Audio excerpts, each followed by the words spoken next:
Siapa yang akan kembali kepada Allah setelah kematian? Adalah mereka yang bersama Allah saat dalam kehidupan. Setuju? Oke.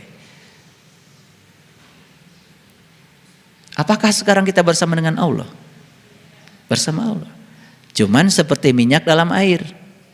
Bersama tetapi tidak menyatu. Bersama tetapi tidak terhubung. Yang dibutuhkan oleh kita adalah kesadaran bahwa Allah bersama kita. Gak pernah tidur, gak pernah ngantuk. Kan dia wujud dalam diri kita, menjadi nafas dalam diri kita. Kan ketika kita tidur, mata kita tidur, telinga kita tidur, tangan kita tidur, kaki kita tidur. Satu-satunya yang tidak tidur dalam diri kita adalah nafas kita. Lalu kita baca ayat kursi, Allahu la ilaha illa huwal hayyul qayyum. Allah tidak Tuhan selain Dia yang senantiasa berdiri tegak, tidak pernah tidur, tidak pernah ngantuk. Siapa yang berdiri tegak dalam diri kita, yang gak pernah tidur, gak pernah ngantuk? Bukankah napas kita? Yang gitu aja kadang-kadang kita gak sadar.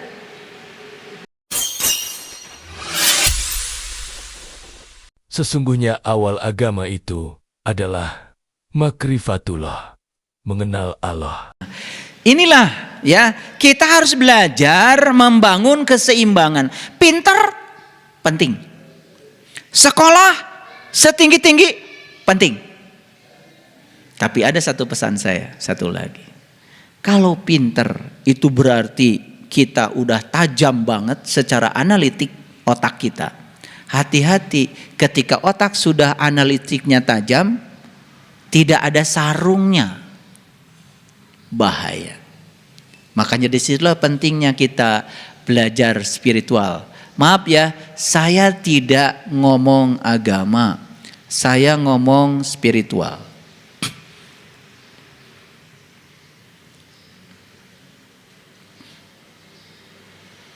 Saya ngomong spiritual.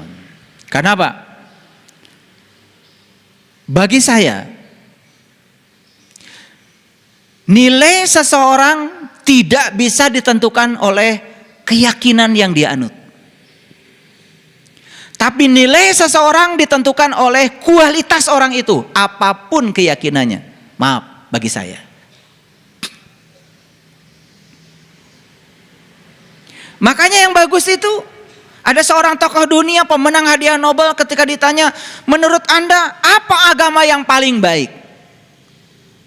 Dan beliau mengatakan, agama yang paling baik adalah agama yang mengantarkan pemeluknya menjadi tambah baik. Ini adalah jawaban yang sangat bijaksana, tidak mendiskreditkan keyakinan tertentu. Inilah jawaban orang-orang yang sudah bijaksana. Doanya orang yang semacam ini pasti, semoga semua makhluk hidup berbahagia. Pasti doanya begitu. Dia tidak hanya mendoakan kelompoknya, tidak hanya mendoakan keluarganya. Orang-orang yang sudah di level kesadaran ini doanya pasti, semoga semua makhluk hidup berbahagia. Itulah yang diajarkan leluhur kita, Rahayu Sagung Dumadi.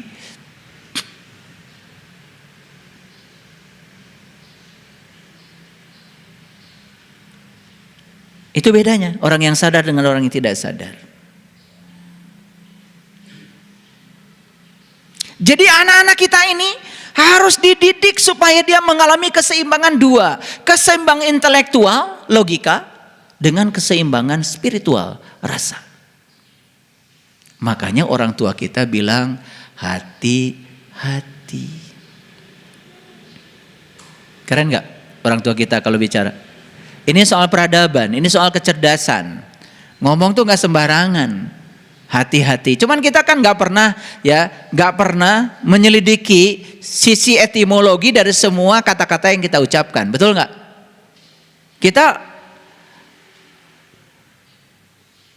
ngikut-ngikut orang aja. Hati-hati Jang. Gitu. Cuma gitu aja. Gak pernah menusuk ke bagian dalam dari kesadaran kita, karena kita juga tidak mengerti yang kita ucapkan. Betul apa tidak?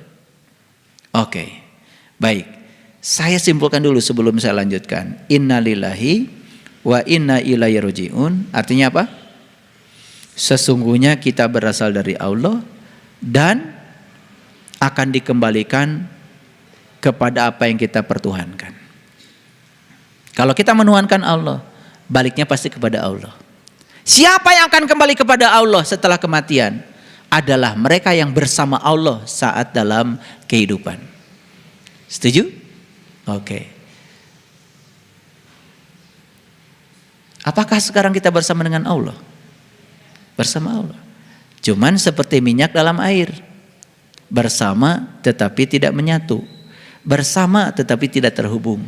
Yang dibutuhkan oleh kita adalah kesadaran bahwa Allah bersama kita. Gak pernah tidur, gak pernah ngantuk. Kan dia wujud dalam diri kita, menjadi nafas dalam diri kita. Kan ketika kita tidur, mata kita tidur, telinga kita tidur, tangan kita tidur, kaki kita tidur. Satu-satunya yang tidak tidur dalam diri kita adalah nafas kita. Lalu kita baca ayat kursi, Allahu la ilaha illa huwal hayyul qayyum. Allah tidak Tuhan selain Dia yang senantiasa berdiri tegak, tidak pernah tidur, tidak pernah ngantuk. Siapa yang berdiri tegak dalam diri kita, yang gak pernah tidur, gak pernah ngantuk? Bukankah napas kita? Yang gitu aja kadang-kadang kita gak sadar. Terus saja mencari yang di luar, yang di dalam diri kita sampai kita gak sadar. Kita ini terlalu sibuk dengan gamis. Tahu gamis? Gamis itu baju agama.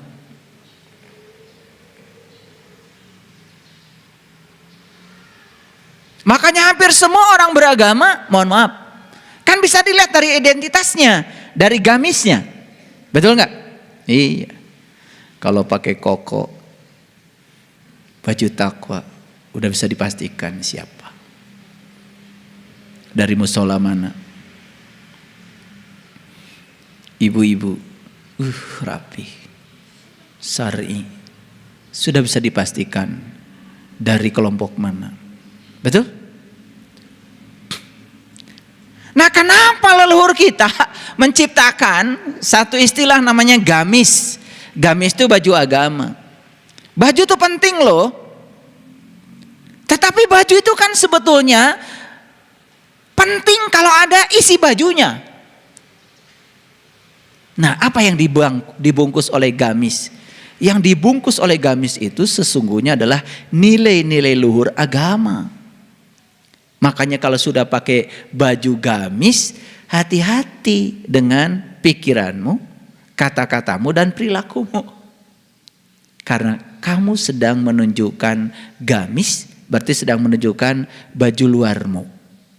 Harus sama dengan baju, harus sama dengan yang dibajuin oleh dirimu, bagian dalam dirimu. Makanya kan ada lelucon.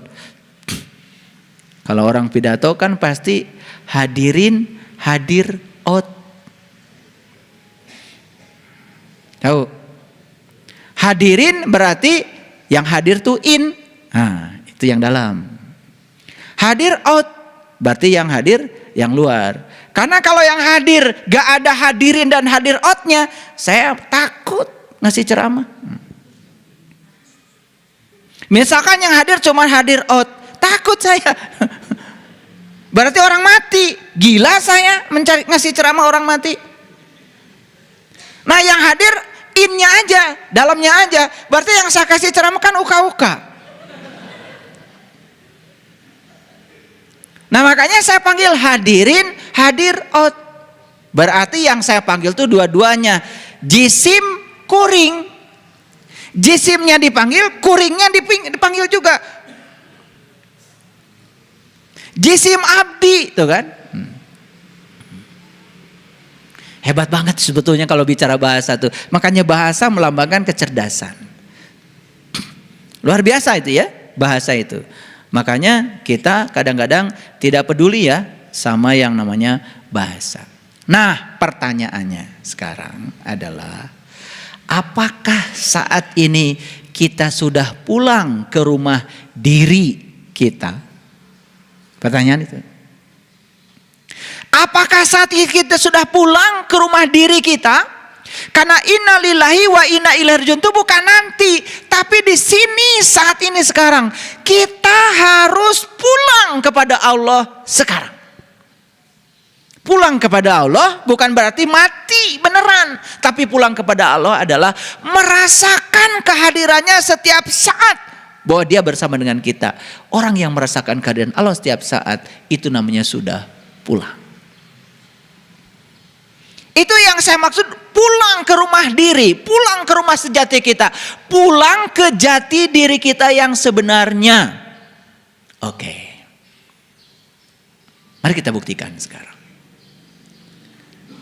Kenapa hidup saya penuh dengan penderitaan? Misalnya, nah penderitaan itu cuma sedang mengingatkan bahwa kamu telah berjalan terlalu jauh dari rumah sejatimu. Jadi penderitaan itu hanya sedang mengingatkan bahwa kamu segera pulang ke rumah dirimu terlalu jauh. Maka inilah akibatnya. Kenapa hubungan sosial saya banyak yang terganggu? Mengapa saya banyak konflik dengan orang? Itu hanya sedang mengingatkan bahwa kamu telah berjalan terlalu jauh dari jati dirimu. Makanya nanti kita lihat ya, orang yang sudah pulang kepada Allah itu tidak akan terkena yang namanya musibah. Nanti saya tunjukkan ayatnya. Betul tidak terkena musibah? Oh, berarti kalau saya sudah pulang kepada Allah, banjir pun gak datang ke rumah kita. Salah. Salah lagi ngajinya. Ya banjir hayang kadinya, ya datang juga. Cuman kita tidak melihat banjir sebagai musibah. Apa yang terjadi, terjadilah. Pasti ada pesan semesta bagi saya. Gitu maksud saya. Omongan Bapak itu ternyata salah. Setelah saya pulang ke rumah diri saya, setelah saya pulang ke jati diri saya, sudah selaras pikiran, kata-kata dengan perbuatan saya. Pak, saya tetap sakit, saya tetap ditipu orang. Siapa yang salah? Saya salah ngajarnya atau yang diajarnya? Itu berarti nggak ngerti. Pada saat dengar ceramah saya pasti ngantuk atau kebanyakan makan tadi pagi. Makanya saya bilang ya sama panitia, tolong makanan itu jangan disajikan dulu sebelum saya ceramah. Karena saya khawatir ya makanan itu mengurangi kesadaranmu. Sehingga saat mendengarkan ceramah kamu sedang berjuang untuk sadar. Karena begitu makanan masuk terlalu banyak jadi kehilangan kesadaran. Bagusnya dengerin ceramah saya kosong perutnya. Atau khusus hari Rabu kalian pagi-pagi minum jus aja. Jus wortel, jus belimbing, jus aja. Spesial Rabu mau dengerin ceramah. Biar pinter dikit. Nah pinter sekaligus juga bener. Berarti cerdas. Ya toh? Makanya kalau intelektualitas dengan intelijensia beda. Intelektualitas itu ya kognisi. Kalau intelijensia kesadaran. Dalam bahasa Inggrisnya juga berbeda. Makanya harus hati-hati dengan bahasa. Baik, saya akan tunjukkan. Tadi saya janji apa katanya? Kalau orang yang sudah pulang kepada Allah itu bebas dari bencana, bebas dari musibah. Ini beneran, beneran, ya, beneran. Baik, kita lihat dulu ya. Saya akan tunjukkan perlahan-lahan. Saya tunjukkan Quran surat Ali Imran ayat 174. Pelan-pelan ya ngajinya biar semua bisa tuntas. Baik kita lihat ya.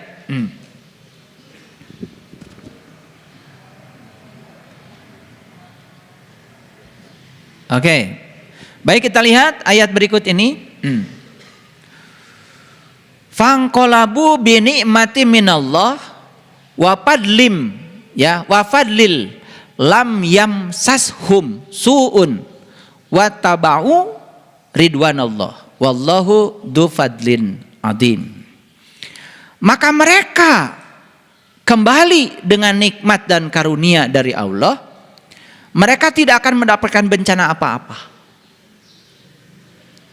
Asal mereka mengikuti keridhaan Allah. Dan Allah mempunyai karunia yang sangat besar. Jadi mereka yang kembali kepada Allah, fa'an qolabu, ya, kembali kepada nikmat Allah, kembali pada karunia Allah. Tahu nikmat ya? Tahu nikmat? Nikmat yang paling besar kan Allah. Makanya nikmat itu hanya diberikan kepada 4 golongan di Quran. Para nabi, para siddiqin, para syuhada, dan para solehin. Ya, siapa nabi?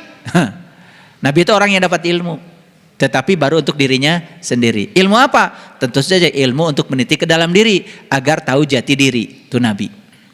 Siapa siddiqin? Siddiqin itu orang yang membenarkan nabi. Karena dia sudah mengalami pengalamannya nabi. Bagaimana kita membenarkan nabi kalau belum mengalami pengalaman nabi? Itu namanya siddiqin. Syuhada.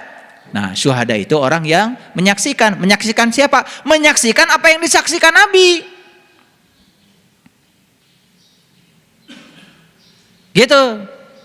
Nah, kemudian apa yang disebut dengan solihin? Solihin itu orang yang sudah menjalankan amal soleh. Apa amal soleh? Amal soleh adalah amal yang dilakukan Nabi, yang mengantarkan dia kepada Allah. Ketika amal itu dijalankan, kamu akan jadi solihin. Jadi 4. Jadi oleh karena itu maka yang dapat nikmat di Quran cuma 4. Para nabi, para siddiqin, para syuhada, para solihin. Nah, kalau ingin selamat, kalian harus masuk salah satu dari yang 4 itu. Masuk salah satu. Masuk solihin, udah keren. Syukur-syukur masuk syuhada. Syukur-syukur masuk siddiqin. Gitu. Awas, jangan ngaku nabi. Tetapi sekaum dengan para nabi nggak apa-apa ngaku gitu, asal beneran. Ngaku nabi ditimpukan orang sekampung. Paham? Oke. Nah, ayat ini mengatakan maka mereka yang kembali kepada nikmat Allah dan karunia Allah yang datang dari Allah, mereka itu tidak akan mendapatkan bencana karena mereka mengikuti keridhaan Allah. Jadi bencana tidak bencana ini soal keridhaan. Bagi yang tidak ridho bencana, bagi yang ridho ya nggak bencana.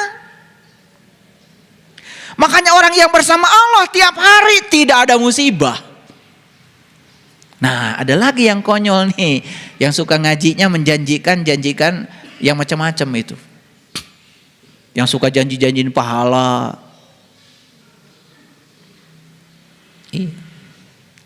Baca ini sekian kali sambil miring ke sebelah mana, maka utangmu lunas. Ada tuh. Yang kayak gini nih pengikutnya jutaan. Saya juga nggak ngerti. Di mana kewarasannya? Utang lunas ya harus usaha.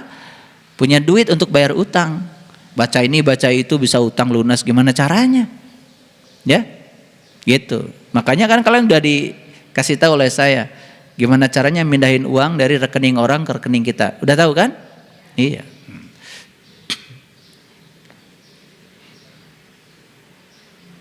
Makanya orang suci itu pasti sakti.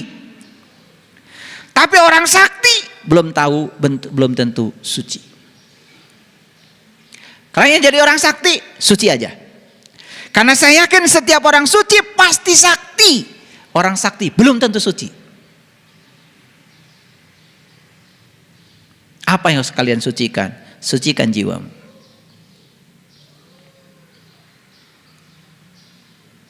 Jadi ayat ini mengatakan kepada kita bahwa orang-orang yang mengikuti keridhaan Allah, apa mengikuti keridhaan Allah? Ridho dengan apapun yang terjadi. Karena itu dari Allah. Kenapa dia ridho? Karena orang ini sudah dapat nikmat dan karunia Allah. Makanya kuncinya satu, para sahabat. Meniti ke dalam diri, temukan jati dirimu supaya kamu kenal kepada Allah. Supaya kamu mendapatkan nikmat Allah. Setelah kita mendapatkan nikmat Allah, maka kita akan selalu ridho apapun yang terjadi itu dari Allah. Kalau sudah begitu, apa yang bencana? Apa yang musibah? Gak ada. Baik, kita lihat sekarang. Apa yang paling besar yang harus kita lakukan di hidup ini? Satu, melepaskan.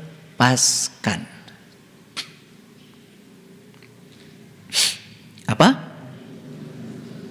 Ayo, apa yang paling besar yang harus kita jalani dalam hidup ini? Apa? Melepaskan. Lihat dulu ayat ini.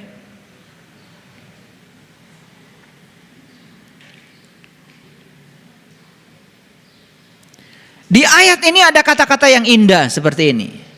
Padahal kepadanya lah menyerahkan diri segala apa yang di langit dan di bumi. Baik dengan suka maupun dengan terpaksa. Lihat saya semua. Kalian mau melepaskan dengan suka, boleh. Kalian mau melepaskan dengan cara dipaksa, itu juga pasti akan terjadi. Karena ujung-ujungnya Allah ingin agar kamu melepaskan.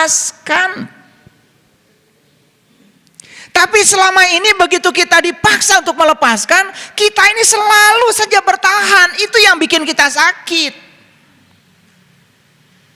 Dan yang paling sakit lagi ketika mati, kita harus dipaksa melepaskan semuanya dengan kematian. Dulu kalian bekerja, pensiun. Bukankah semesta ngasih karunia? Lepaskan. Kita punya anak dari kecil ya, dirorok sampai besar. Sudah besar dinikahkan, pergi. Lepaskan. Ada orang anaknya mau pergi udah nikah, dikekeuak terus. Dahar teu dahar riung mung pulung. Nah, loh. Kita punya uang, ada cara semesta untuk melatih kita melepaskan. Ada orang yang datang kepada kita pinjam uang, mungkin gak bayar lagi, lepaskan.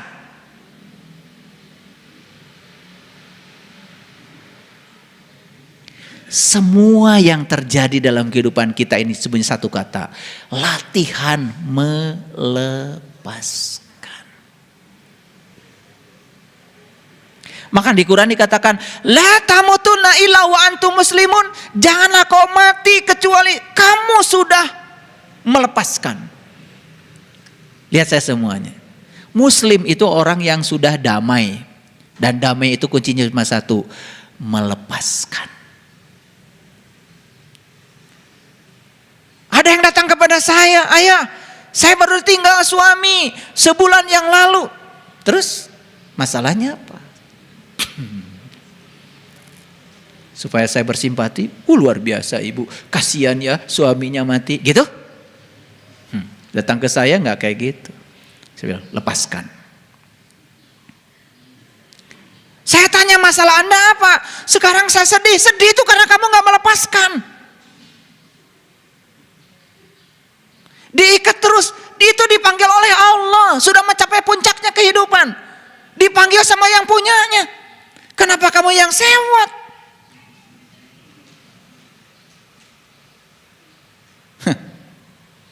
Terasa? Ayo. Begitu kamu tidak melepaskan, sudah, di situ kamu akan sakit. Lihat saya. Tangan saya sekarang saya tempel di sini. Nih. Lihat enggak? Lihat. Saya lepaskan. Gampang enggak? Enggak ada lemnya. Tapi kalau tangan saya ditaruh di sini pakai lem Korea. Apalagi lem tikus. Susah. Dan saat saya harus melepaskannya, saya harus berjuang. Dan ketika berjuang, dua kemungkinan.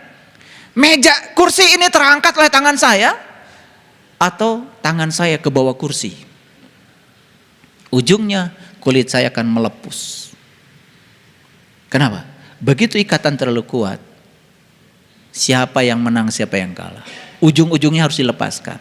Begitu saya lepaskan, Semua berdarah-darah. Kenapa? Terlalu kuat ikatannya. Jadi sakit ini gara-gara apa? Bukan gara-gara saya menyatu dengan dia. Gara-gara ada lem. Sekarang pertanyaan, lihat saya semua.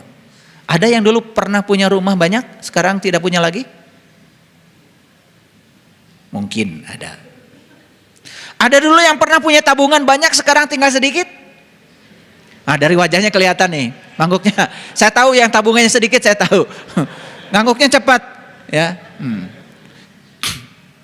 Kenapa sekarang kita harus mengalami itu? Itu hadiah dari semesta supaya kamu melepaskan. Oke, jawab pertanyaan saya yang jujur ini. Kalian suka memberi? Apakah memberi melepaskan? Jawab, apakah memberi melepaskan? Enak aja. Kalau kamu memberi karena kamu ingin dapat pujian, kamu bikin ikatan baru. Kalau kamu memberi, kamu ingin mendapatkan pencitraan supaya kamu dibilang baik, kamu bikin ikatan baru. Tidak semua pemberian melepaskan. Pemberian yang melepaskan adalah pemberian yang tidak berharap apa-apa dari pemberian itu.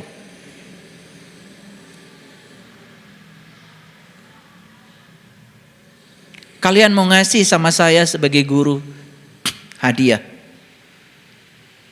Biar saya dapat perhatian dari ayah guru. Gak usah ngasih.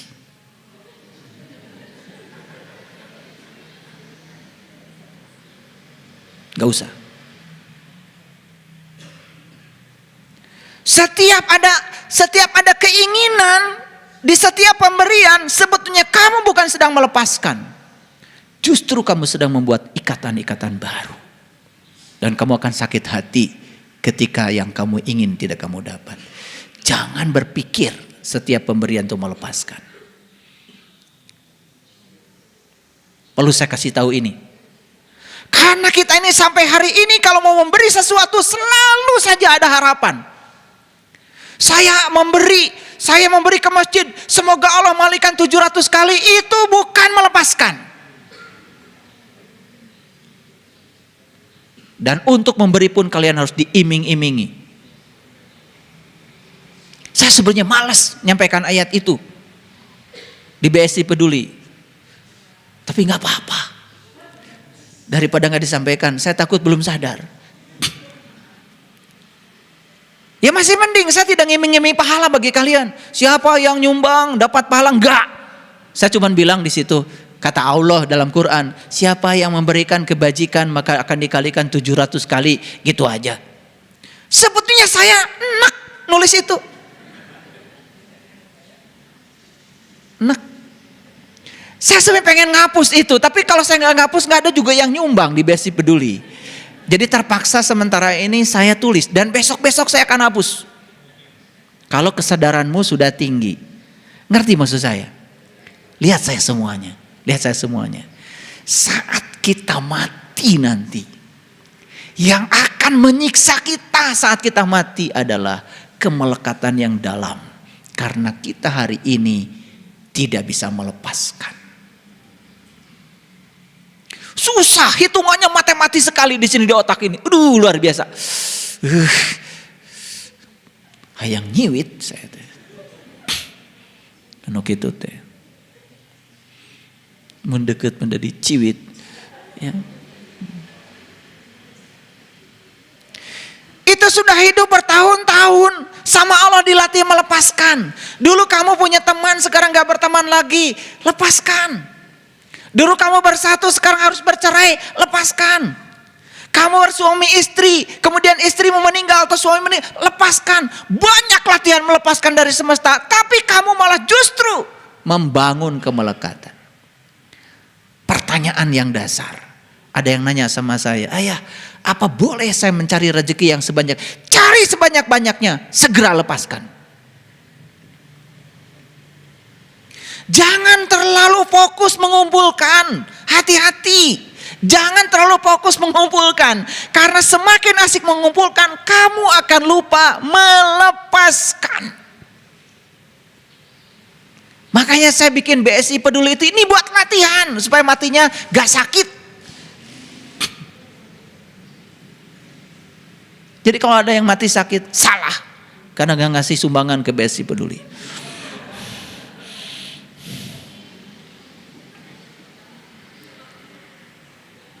Saya tanya, pengen matinya tidak sakit? Lepaskan. Apapun, lepaskan. Sesederhana itu.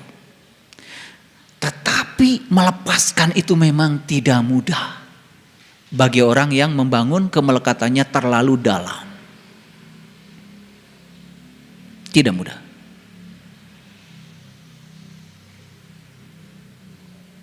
Ada orang yang bilang, sering ingin dimaklumi. Ayah, tadi saya mengalami kecelakaan spiritual. Wah, kenapa kamu? Kenapa? Saya marah ayah tadi, tapi spontan. Mulai marah pakai spontan. Karena ingin dibela sama saya kan? Saya kenceng aja bicara.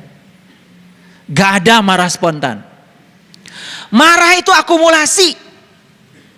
Marah itu watakmu. Kalau kamu sekarang marah walaupun sebentar, itu akumulasi dari semua yang kamu kumpulkan selama ini. Sekarang keluar aslinya. Gak ada marah spontan. Semua yang terjadi walaupun spontan itu adalah watakmu, itu pribadimu.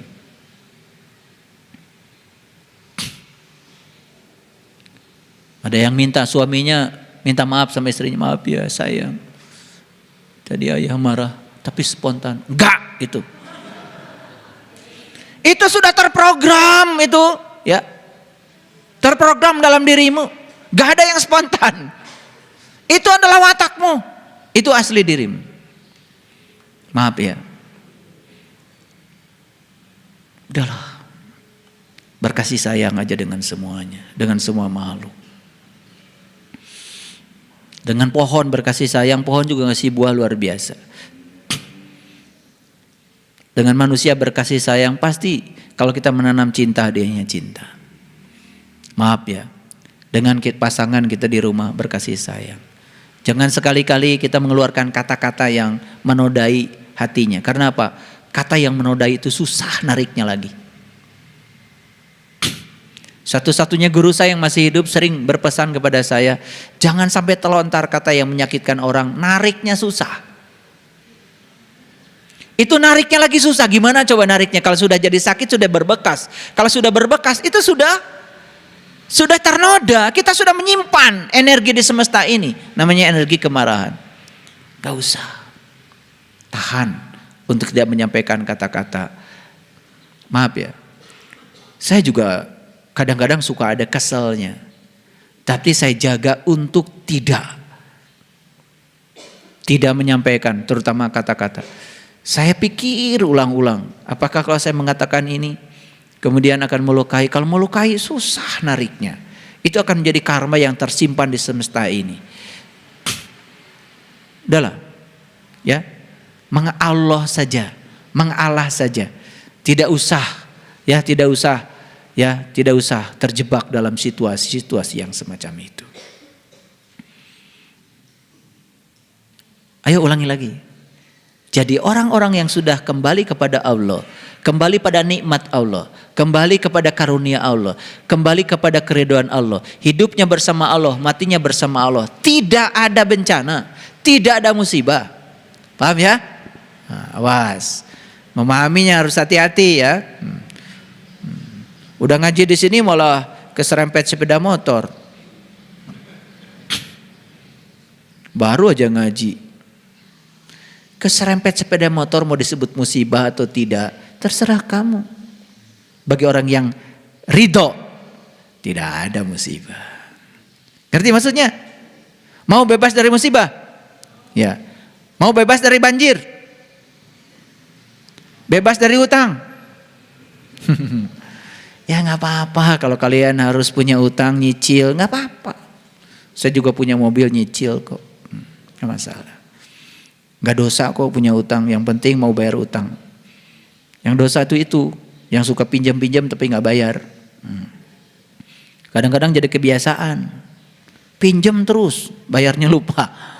Iya, nunggu diikhlaskan. Nah ini watak yang Aduh, watak kayak gini jangan dipelihara ya. Nunggu diilaskan, nunggu belas kasihan.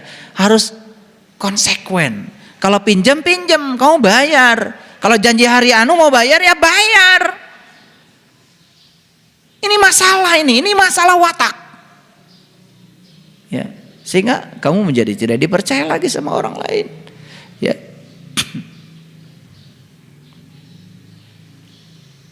Nah, jadi ayat ini mengatakan ya, padahal kepadanya lah menyerahkan diri segala apa yang di langit dan bumi, baik dengan suka maupun dengan terpaksa. Lihat saya semuanya. Melepaskan dengan sukarela nggak sakit. Tapi melepaskan dipaksa sakit.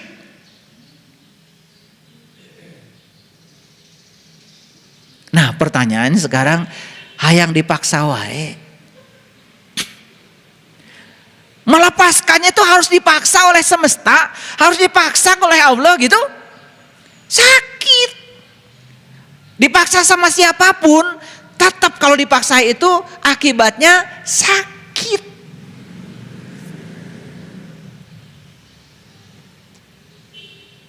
Udahlah sekarang. Ayo, selepas dari sini latihan. Nah, itulah pentingnya kita pergi sekarang ke rumah sejati kita. Pergi ke rumah diri kita yang sebenarnya, pulang kepada Allah. Bersama dengan Allah semuanya menjadi mudah. Gak ada musibah, gak ada bencana. Kenapa? Bersama dengan Allah kita menjadi mudah melepaskan. Ya Allah, terima kasih. Saya dikasih rezeki yang luar biasa. Hati-hati. Ketika rezekimu luar biasa, tidak sebanding dengan upayamu, hati-hati, itu bukan berkah.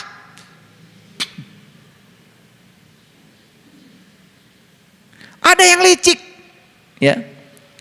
Jadi pegawai negeri sipil, maaf ya, kerjaan tiap hari, jalan-jalan, gaji dapat. Dia ngomong ke semua orang, enak saya jadi PNS, kenapa? Walaupun saya gak kerja tetap aja gaji datang. Loh, hati-hati. Tidak lama itu akan bencana akan datang. Begitu kamu mendapatkan sesuatu yang tidak sebanding dengan upayamu, ada kelicikan pada dirimu, jangan dikira itu berkah. Jangan dikira itu berkah, ada tagihannya. Makanya lihat orang-orang yang semacam itu, kerja enggak tapi pengen dapat gaji, duitnya enggak berkah.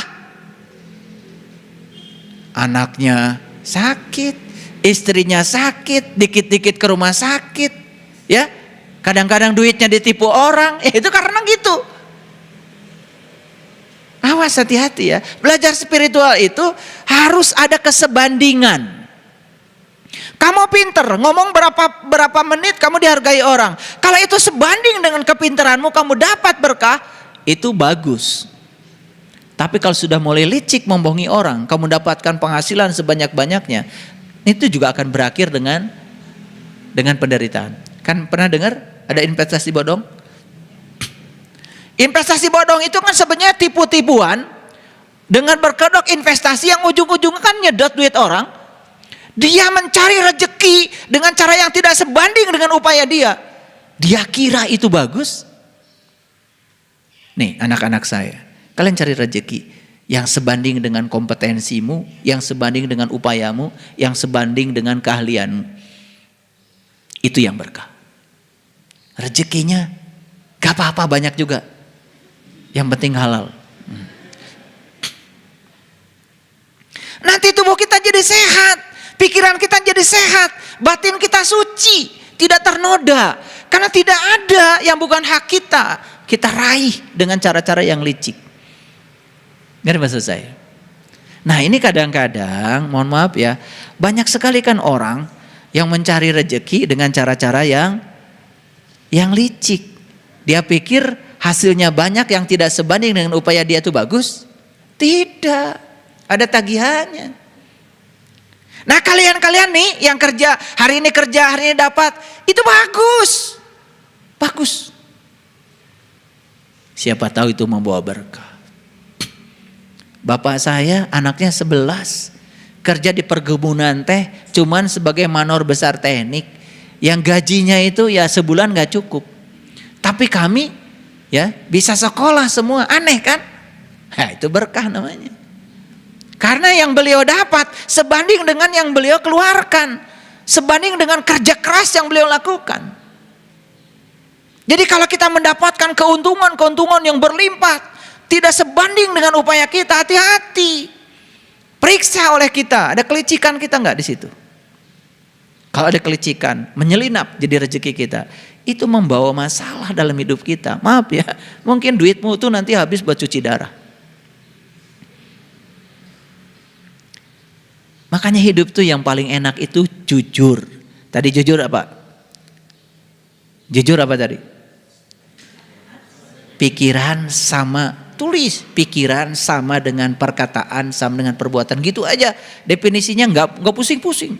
Jujur adalah pokoknya pusing lah. Pokoknya apa yang kau pikirkan itu yang kau katakan, itu yang kamu lakukan. Lihat, itu yang membuat seseorang itu selalu kelihatan cantik dan ganteng. Jadi kalau kamu ingin kelihatan cantik sepanjang hidupmu, kelihatan ganteng sepanjang hidupmu, sudah jujur aja. Percaya sama saya. Yang perempuan cantik di usia berapapun kalau jujur.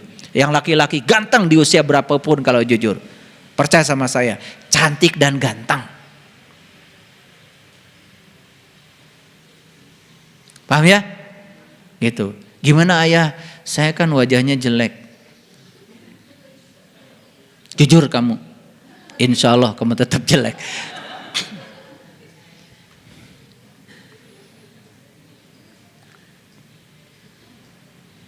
Makanya yang jelek wajah itu jangan takut naksir. Karena yang berhak takut itu yang ditaksir.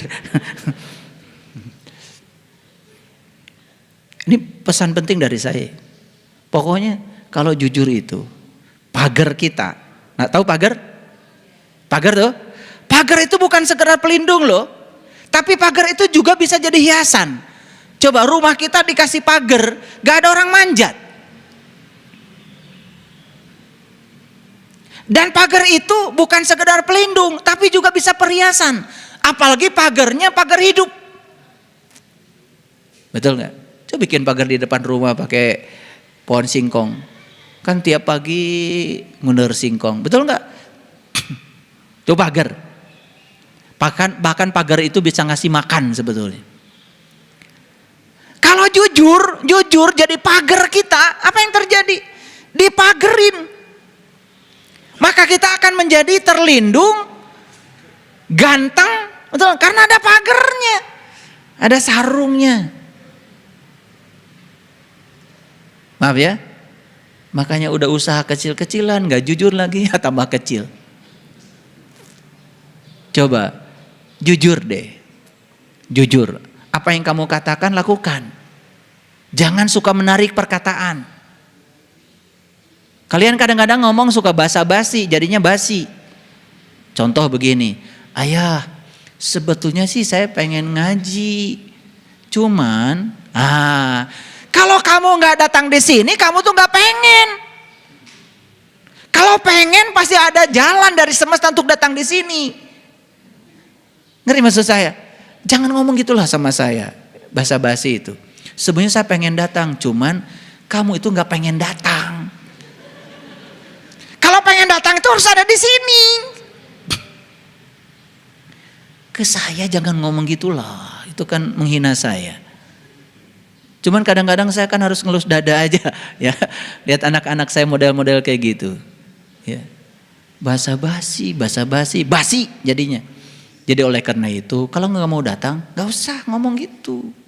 Karena kalau kamu nggak mau datang, ya kamu juga tidak akan ada di sini. Kalau mau datang dan kencang maunya, ya pasti ada di sini. Karena begitu kita mau, semesta akan ngasih jalan untuk ada di sini. Paham maksud saya? Nah, ini adalah pelajaran penting supaya kita tidak banyak basa-basi. Oleh karena itu, yuk, mau pulang sekarang? Pulang sekarang. pulang kepada Allah, gak usah nunggu mati nanti. Karena kalau kita pulang di kehidupan yang sekarang, kita akan pulang sempurna di kematian nanti. Kullu nafsin zaikatul maut. Setiap yang bernyawa harus merasakan rasanya hidup, rasanya mati. Setiap yang bernyawa harus merasakan rasanya mati. Merasakan rasanya mati justru ketika kita masih hidup. Karena kalau udah mati mah kalian tidak akan bisa merasakan rasanya mati. Kasihan dong orang mati merasakan rasanya mati.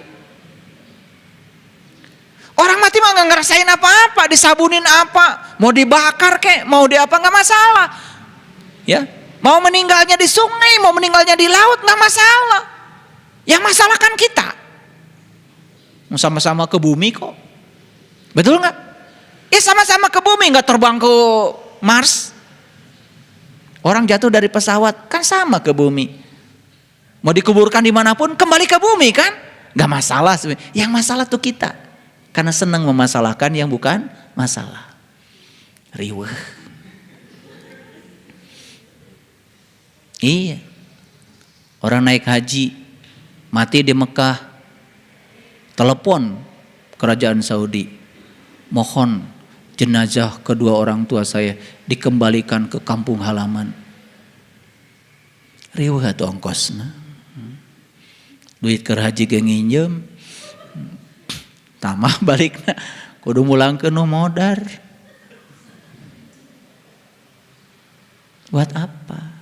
Dikubur di Mekah dengan dikubur di Jelekong sama enggak? Sama, kembali ke bumi. Betul enggak? Tidak kembali ke Mars. Tidak kembali ke Pluto. Sama. Cuman kita aja pakai Betul enggak? Iya. Nah, ini penting. Jadi oleh karena itu, yuk pulang. Ya. Jadi innalillahi wa inna ilaihi raji'un kapan? Di sini, saat ini, sekarang. Ayo pulang kalian, pulang. Nah, saya sudah kasih tahu indikatornya. Kalau kita dalam hidup banyak masalah, pulang. Kalau dalam hidup banyak penderitaan, pulang. Di rumah cekcok terus, pulang. Ayo pulang. Pulang ke jati diri. Begitu kalian pulang, maka kalian akan menjadi pengasih, penyayang bersama Allah itu luar biasa. Gelang, sipatu gelang, sirama-rama. Mari pulang, marilah pulang. Marilah pulang ke rumah diri kita. Gitu. Balik. Ya. Ayo. Rasakan sekarang. Begitu kita pulang ke jati diri kita, sadar bahwa kita bersama Allah, pulang kepada Allah di sini, saat ini, sekarang, bersama Allah. Lillah, billah, bismillah. Alhamdulillah, rasakan oleh kedamaian mulai datang dan kita mudah sekali untuk melepaskan apapun. Gak ada lagi saya nanti menerima keluhan itu. Anak saya pergi meninggalkan keluarga, lepaskan. Nanti juga balik. Istri saya sedang di mertua, sekarang sedang niis karena pas saya antep.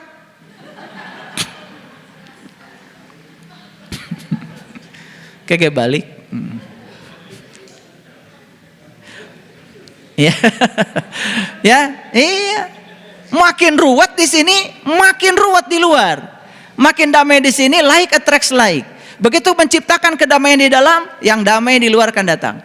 Begitu menciptakan kebahagiaan di dalam, yang damai-damai keluar. Makanya berhenti membicarakan yang kalian tidak ingin dalam hidup.